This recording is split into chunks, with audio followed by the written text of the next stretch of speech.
Hello everyone, I'm Saket Bajpayee, Director of Prayas Physics Classes, Dehradun. Welcome students, let's have a look at this beautiful problem from Herodov. The question says, suppose we have a model of the solar system scaled down in the ratio eta but of materials of the same mean density as the actual materials of the planets and the sun. How will the orbital periods of revolution of planetary models change in this case. तो देखिए बच्चों, हमारे को सवाल में कहा गया है कि हमारे पास एक मॉडल है सोलर सिस्टम का जिसको स्केल डाउन कर दिया गया है इन द रेशियो ईटा, ठीक है। लेकिन जो भी मटेरियल हम लोग यूज कर रहे हैं उन सब की जो मीन डेंसिटी है वो क्या है, बिल्कुल सेम है as that of the actual materials of the planets and the sun. अब हमसे पूछा गया है कि जो ऑर्बिटल पीरियड्स ऑफ रिवॉल्यूशन है ना, उसमें क्या बदलाव आएगा, ठीक है। तो देखिए बच्चों, हम लोग जानते हैं अकॉर्डिंग टू केपलर लॉ कि टाइम पीरियड का स्क्वायर प्रोपोर्शनल होता है ए क्यूब के, है ना।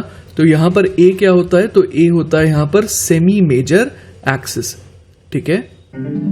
इसके अलावा बच्चों, अगर हम लोग सन और एक प्लैनेट है ना इस सिस्टम का एग्जाम्पल ले रहे हैं तो हम लोग यहां पर बोलेंगे कि ये जो कैपिटल एम है ये क्या हो गया, ये हो गया basically mass of sun. All right. अब देखिए बच्चों, हम लोग जिस मॉडल की बात कर रहे हैं सोलर सिस्टम की, उसे स्केल डाउन कर दिया गया है इन द रेशियो ईटा।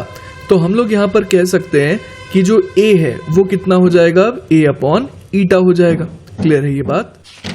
इसी तरीके से बच्चों हम लोग ये भी कह सकते हैं कि ये जो मास ऑफ द सन है ना, वो बेसिकली होता कितना है, वो होता है 4/3 पाई रेडियस ऑफ सन का क्यूब इंटू डेंसिटी ऑफ सन, ठीक है। तो यहां पर बच्चों आप देख सकते हैं कि रो को तो हमने चेंज नहीं किया है, क्लियर है बात, लेकिन रेडियस जो है वो कितना हो जाएगा, वो हो जाएगा r अपॉन ईटा, ठीक है। तो बच्चों ऐसा करने से आपको समझ में आ रहा होगा कि मास जो पहले m था वो अब कितना हो गया, वो हो गया m अपॉन ईटा क्यूब।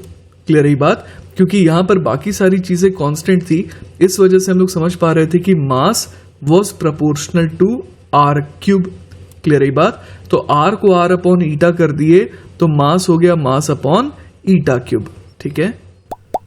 तो इस वजह से बच्चों अब हम लोग समझ पा रहे हैं कि जो नया टी डैश का स्क्वायर आएगा वो कितना लिख सकते हैं, 4 पाई स्क्वायर ए क्यूब के बदले लिखेंगे ए क्यूब अपॉन ईटा क्यूब। क्लियर है। अपॉन जी तो एज इट इज रहेगा, m के बदले क्या आ जाएगा, तो m के बदले आ जाएगा m अपॉन ईटा क्यूब। तो देखिए ईटा क्यूब से ईटा क्यूब कट गया और यहां पर क्लियरली हम लोग देख पा रहे हैं कि ये तो वही सेम एक्सप्रेशन आ गया जो पहले था। इसका मतलब ये हो गया बच्चों कि टाइम पीरियड में कोई भी चेंज नहीं आएगा, तो T dash will be same as T. All right. तो बच्चों इसी के साथ हमारे इस सवाल का सॉल्यूशन पूरी तरीके से खत्म होता है। आई होप कि आपको सारी चीजें अच्छे से समझ में आई होंगी। इन केस अगर कोई डाउट रह जाता है then feel free to contact me, I will be very happy to help you. Take care बच्चों, बाय बाय।